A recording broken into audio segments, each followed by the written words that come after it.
Энэ хөлөг онгоцыг татаж алсан явдал ихсэн байлаа. Одоо цаана лалаа явал тэр тусмаа одоо бензинтэй, солиорктой зэрчээр энийг задрахаас нь одоо бид татж гарах хэрэгтэй. Нэгсэндээ бид өсгөл далайг аврах хэрэгтэй, хамгаалах хэрэгтэй. Энэ бол манай онцгой байдлын байгууллагын хийх хэрэгтэй маш чухал ажил. 2024 он гэхэд одоо өсгөл далай явуулж ивсэн бүх одоо автомашин техник институтыг татан гаргана.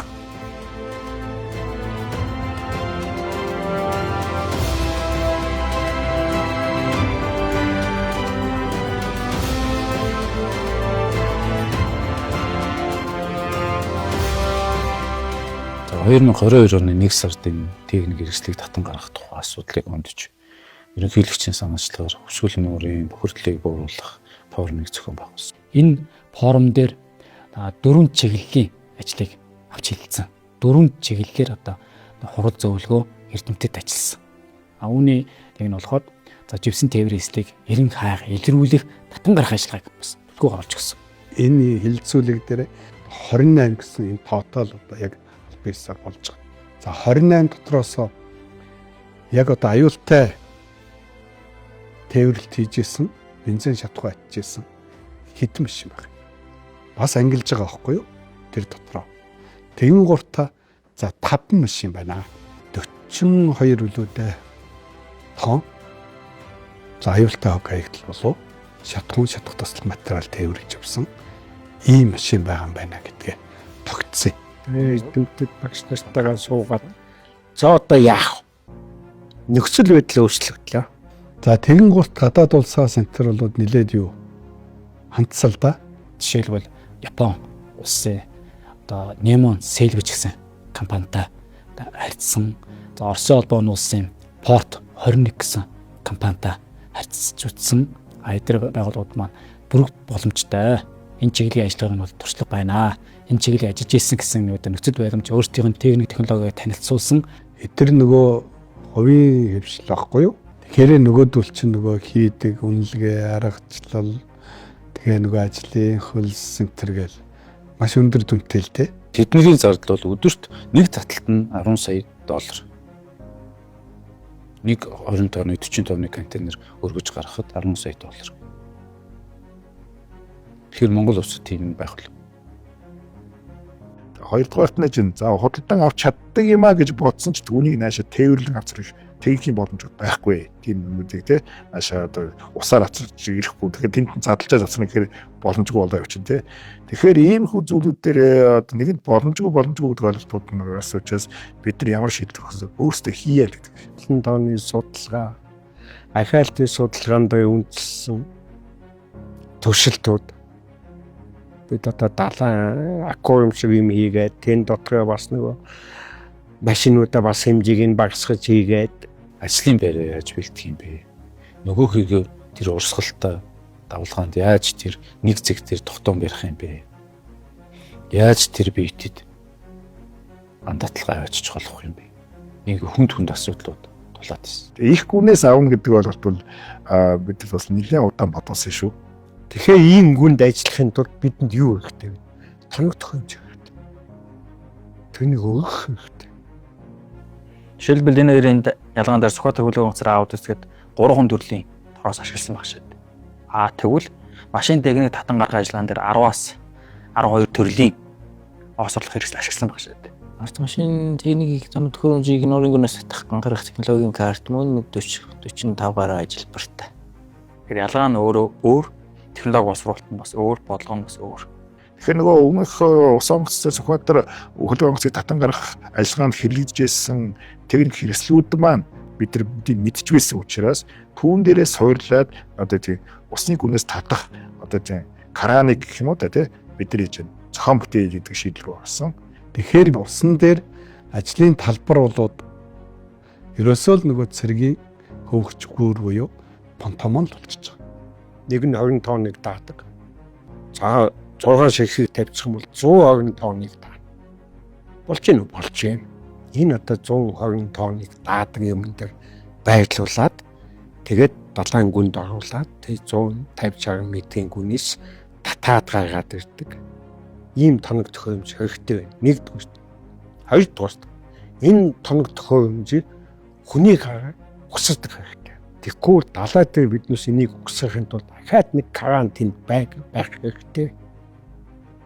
Гурав дахь юм нь энэ бүх төхөөрөмж чинь давлгаан дунд байгаа учраас хоорондох холбоосууд нь үргэлжилсэн юм байж болохгүй байна.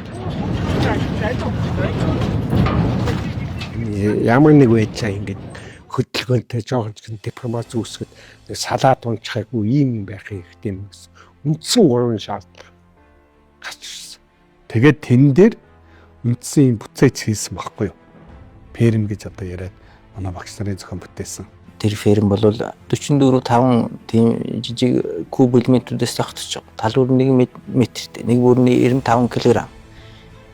Тэгэхээр бол нэг 2 хүн өргөч. Тэгээд хаашаа шааруулаад өгсөрчих болцоотой. Бүгдээрээ болтой холбоосоор холбогдно. За тэгээ өгсөрч байгаа. За өгсраад нөгөөдгөө ч бол бас хүчтгээд нэмэлт бас хүчтэх хийсүүд хийж байгаа.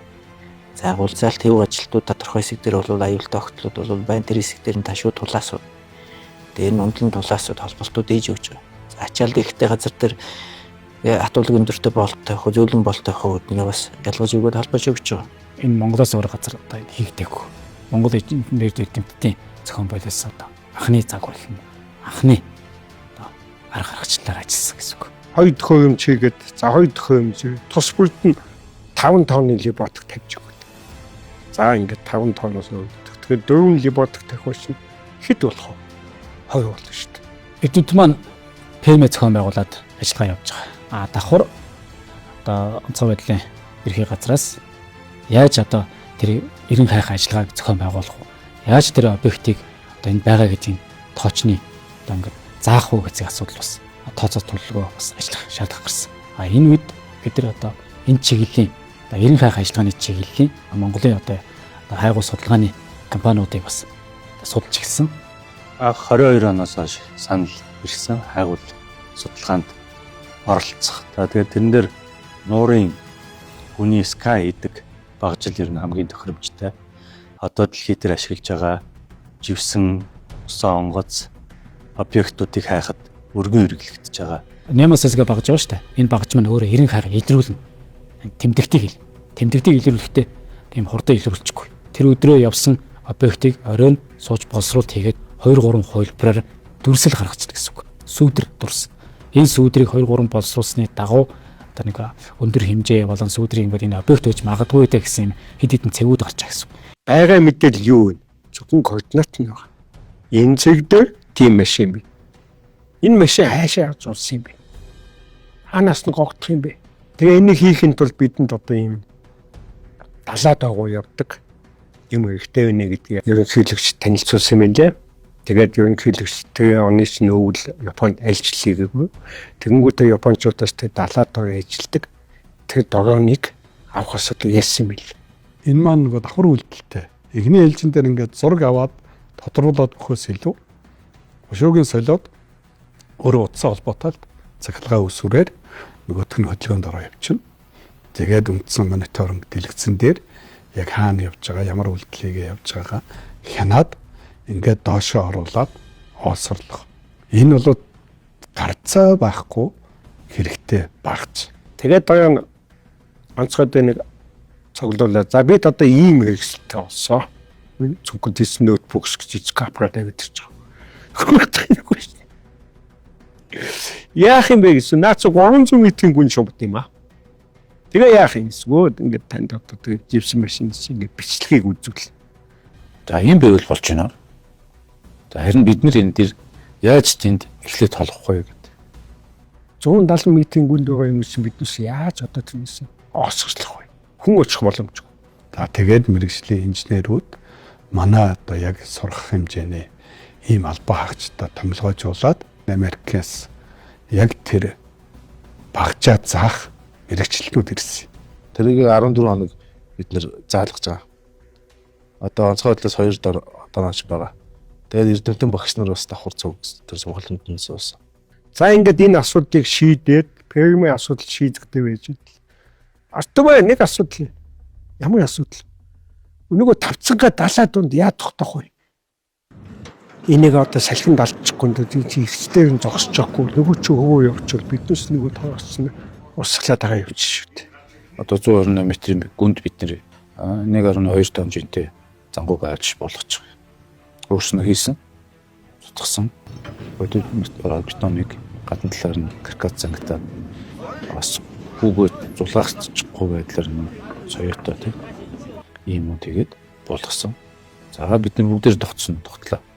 За одоо оослохоо яах вэ? Хойноос асуудлууд гараад байгаа үстэй. Хамгийн гол асуудал нь нөгөө доргон чинь биднээсийн торосыг 160 метрийн гүнд хөөж чадахгүй баг. Үйлдэлэхгүй. За одоо яах? Тэр чинь өөр дөр зөвхөн ингээд хавчдаг ингээд ангаадаг л хэдтэй байхгүй. Тэр бол ер нь одоо нөгөө дээж мэж авах мөн тийм жижиг хэмжээний юм хийх зорилттой юм шиг л. Тэр биднэрт одоо нойлын утаснаас дээх нь цагаан мэдс гэдэг Пресний цагаан мэдс утас бодогч гэсэн. Тэр үнэхээр гоё болсон. Мянц манаж хөвдөх өөрөө жингүй учраас олон гой боломжтой л гарсан да. Эхний ээлжинд цагаан мэдсийг шүүлсэн. Цагаан мэдсээ бурхан хийж байгаа. 19-2-ын төлхөс зүгчнээ бид чинь 17-ын төлхөс зүгэл үтсэн чи айгүй хөнгөн болоод байхгүй. Тэгээ тэр нэг төлхөс зүгээд тэгээ нөгөө төлхөө авчиж яваад нөгөө нэг ослох юмны цаатлаг төлхөө хийнгүү доошоо нуугаад нөгөө дороо чинь аваад тэгээ буцаагаад тийш авч байгаа шүү дээ байхгүй. За тэр үзүүрт нь буцаагаад арай мянц даах хэмжээний гадна талтай бүрээстэй, дотор талтай ган торостой 5 мм зузаан метр диаметртэй ийм торосыг буцаага явуулж байгаа. Тэгээ буцаага цагаан мэдсээ татгаар нөгөө үзүүр дээр нөгөө ган татлаг гараад ирчих тийм. За одоо арталт нэг 10 торос олчих. За тэгээд датсаа явал 320 м явах нь одоо 160 м-ийн гүнд чинь 320 м зөвхөн датсаа идэлгүй ногоон торос. За энийг арай бүдүүн болгоод 12, 18, 22 гэдэг ингээд дараалал нь сүгэлж иж. За одоо татах болж байна.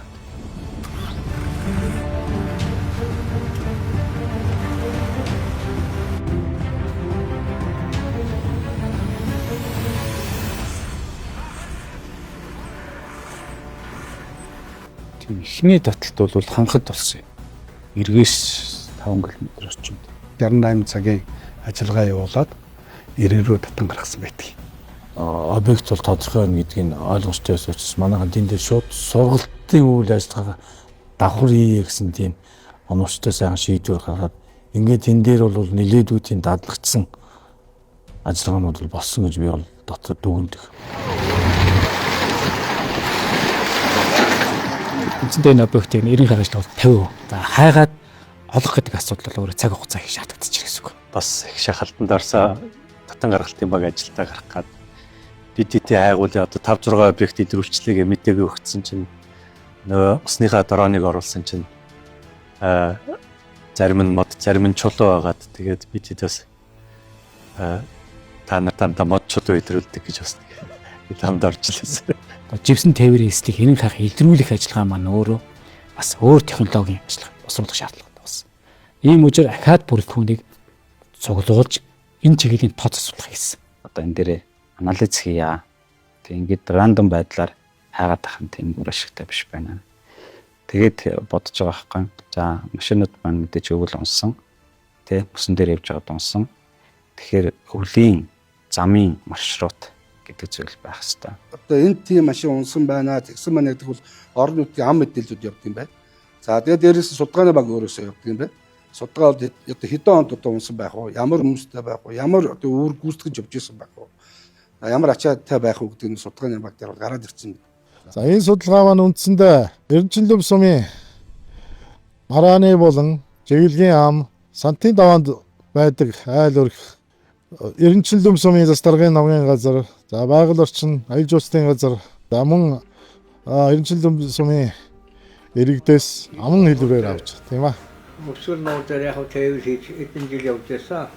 Тэр хугацаанд яг өөр тааралдсан яг хэд ус янз бүрийн осол гасан газрыг хайлтгуулт мэдхийг одоо та бүхэндээ яг өөрийн мэдхийг хэлж өгье. Тэр өвлийн замын маршрутыг одоо тэр хар хил цагаан хилний одоо байршлуудтай энэ хавцаа унсан байгаа гэдэг нэг хүмүүс нэг барагцааныг юм хэлж байгаа шүү дээ.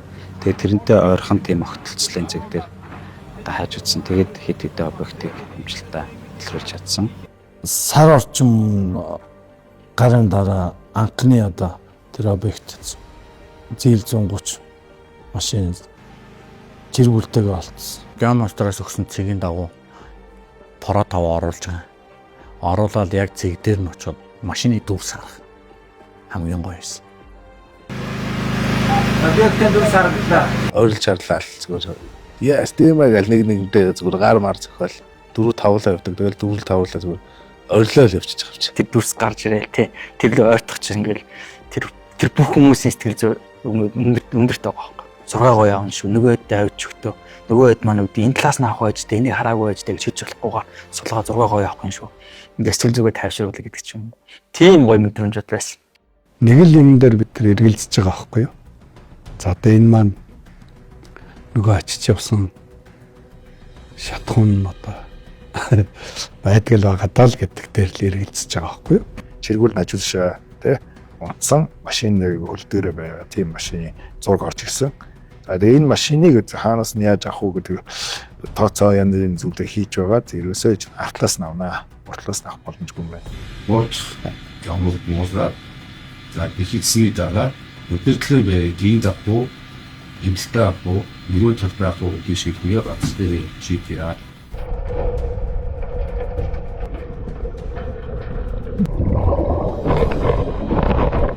Тэгэхээр бид нар хамгийн найдтай нэг л газраас эхэлж авна шүү дээ. Тэгэхээр ерөөсөө чиргүүлийн арт. Тэгээд ерөөсөө борхоонд найдах хэрэгтэй юм. Чиргүүл машин хоёр салахгүй байгаасаа. За борхоонд ингэ татаад үзтээ. За болж байна. Бидний төсөөлж байснаас өөр байдлаар ярина. Усанд орох урсгал байна гэдэг. Үйлрэл байна гэдэг бид нэр судлаа. Нуурын мандал дээр урсгалгүй гэдэг ингээд давлгаал байгаад байгаа гэж ойлгоод. Гэтэл усанд урсгал байт юм. Ус чинь эргэлдэж идэм юм. Ярил. Энийгээ дагаад яаж хөдлөөд ит юм. Их удаан татсан. Караманс тий дуун гэж жигт хийнэ л зү. Их л удаа явсан санагт одоо бодоход тэгэл яасан чи гараад ирсэн гэдгсэн. Доотлын машин байна уу гэсэн чи нөгөө шугагчд маань харснаар байна гэдгсэн. Тэгэл бөөн баяр болж байгаа. Магадгүй бид нэр тэнд тэрвэрлж явж байгаад тасчих байгааг үгүй. Тэгэхээр бид нар нэмэлт бэлтгэхээр мэд хийж байгаа. 30 м тавцгаад манай шугагч таггаж ороод бүтэн олж нарийн дөрөөс бүгдийг бэхлээд нөгөөтгөө тавцантайгаа хол бичих. Бүгдийг сайхс жимбит.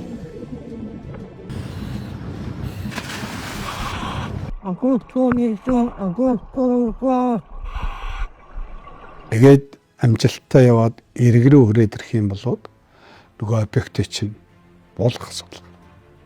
Тий. Тодорхой хэдэн метр чи эрг рүү хүрээд ирэхээр.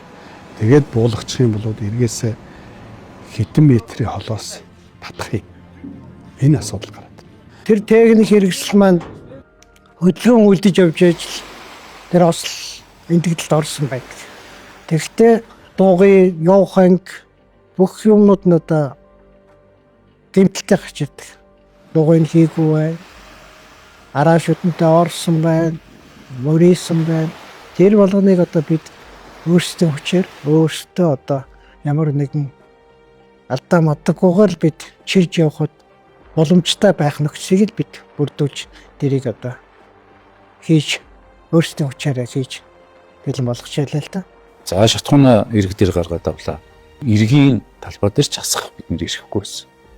Тэнд яг үйл амьд байгаль байна. 10-20-од болттой бүтэний тайлаад люкийг онголохоор маш сайн бит өмжилсэн бай. Нэгэд ингээд онголохоор дээр үед одоо өвлийн дийцэл төрш гэж байдаг байсан.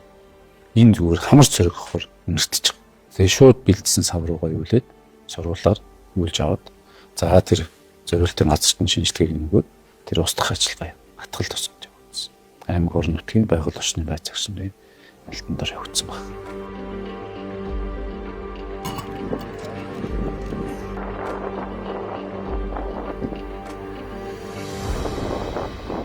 Тэн гаргалтын баг эхний хоёр объект дээр ажиллаад ирнэ.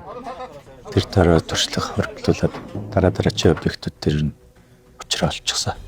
Машины банк болсон гэсэн улсын дугаж жоохон эмгсэн байна. Энэ эдмитинг гүнд байх нь бидний сонирм биш вэ? Шавж шигдсэн байх уу шигдэггүй нь хамаагүй. бид энийг бол чадах юм биш. Тэгэл дааж 2 дахь 3 дахь машин руу явах нөгөөдөл ч урам зоригтой явж байгаа. Хин явах уу? Хин ямар ажил хийх үү? Хин юу аюулцах уу? Бүгд тодорхой болсон. 3 оны цэгийн зөвлөлт дээр хийжсэн. Тийм байна гэсэн. Үзэгш яасан. Дунд хэсгээр юм зайтай. Уртлын нүүрэн талны юм хавтахаа. Францаас Солонгосоос улсууд өмнө нэлээд олон жилийн өмнө хийж үзэжсэн юм байна лээ. Тий. Тэр нь бол яг зөвхөн байгаль орчин шугамар ч юм уу дамжуулаад. Тэгээд өнөөсөө энд үзэл за энэ чинь одоо гарах боломжгүй байна. Олгоч боломжгүй байна гэсэн хариултыг ер нь бас нэг ус одоо өгөө явж ирсэн тийм мэдээлэл бий. Япон соёлын компани ерөнхий инженер ирээд бидний тооцооллыг, технологиг хараад биднээс зөвлөх ирсэн хүн хэлэх үггүй бодсон.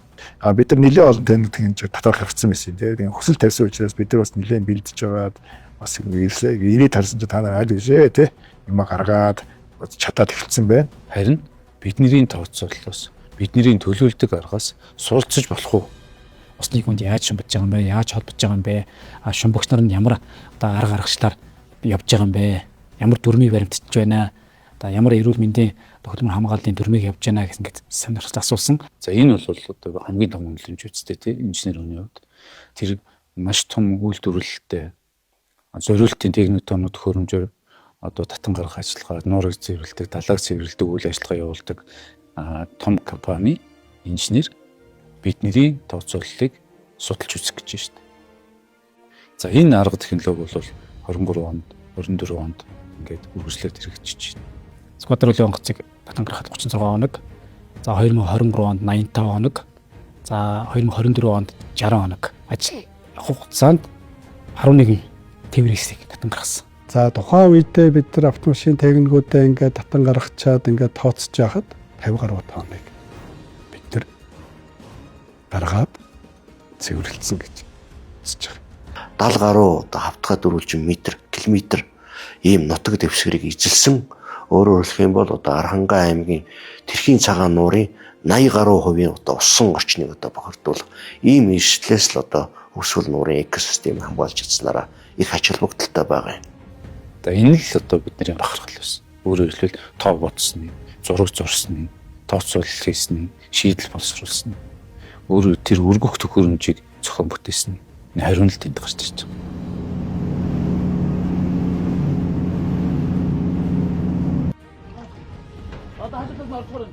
Дээр үссэн манай Монгол дарагчдын тэр гоц ухаан өнөөдөр манай энд байгаа багш нар энэ Монголын ард түмэнд маань байд юм байна гэж болж.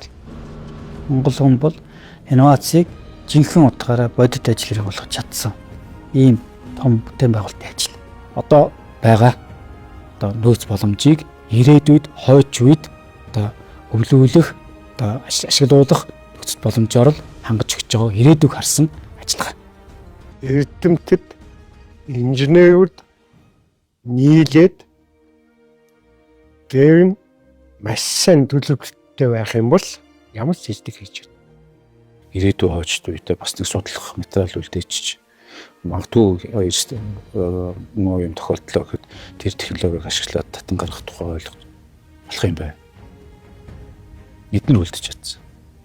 Далайн ээжийг цэвэрснээрээ ямар мэдээж хойч үедээ сайхан цэвэр онгон байгуулдаг ба хоёрдугаар бидний цэвэр экологийн чиглэлийн цэвэр сэргэлт эрчим хүчийн чиглэлүүдийн эрчим хүчийн үйлдвэрлэлд хэзээ нэгэн цагт тодорхой хувь нэмрээр болохоор одоо миний бахарх зүйл л энэ л аа.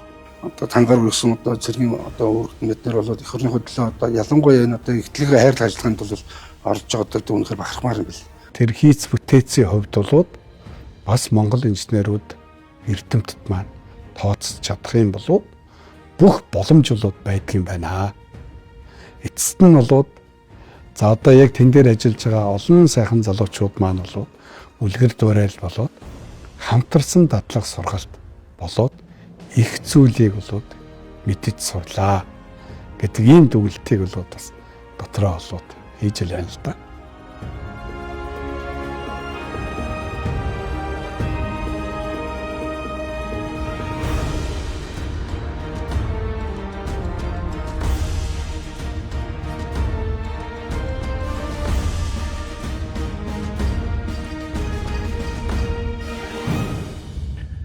Хэрхэн өндөрт нөхдөө Монгол төмний багсгал болсон хөвсгөл нуурыг цэвэрлэх живсэн тээврийн хэрэгслүүдийг илрүүлэн татан гарах ажиллагаа 4 жилийн турш амжилттай явагдаж өмнө тавьсан зорилгоо бүрэн дүрэн биелүүлэн өндөрлөж байгаад төрийн тэргуун сэтгэл өндөр байна. Өнөөдөр аймаг орон нутгад төлөөлөн өгч буй эдгээр далайн яриулаас татан гаргасан тээврийн хэрэгслүүд нь энэ ажиллагаанд оролцсон бүх хүний хүч хөдөлмөр гавьяа зүтгэлийг илэрхийлэхийн зэрэгцээ байгаль дэлхий далайн ээж хамгаалахын утга учирыг хүн надад минь үргэлж сануулж байх болтугай гэж бодож байна. Хөвсгөл далайн ээж та бүхнийг бодон та бүхний гэр бүл үр хүүхэд удам судрагт нь мөнхөд нэвэж болтугай. Мөнх тэнгэрийн хүчин дор Монгол улс мандан бод болтугай. Баярлалаа та бүхэндээ.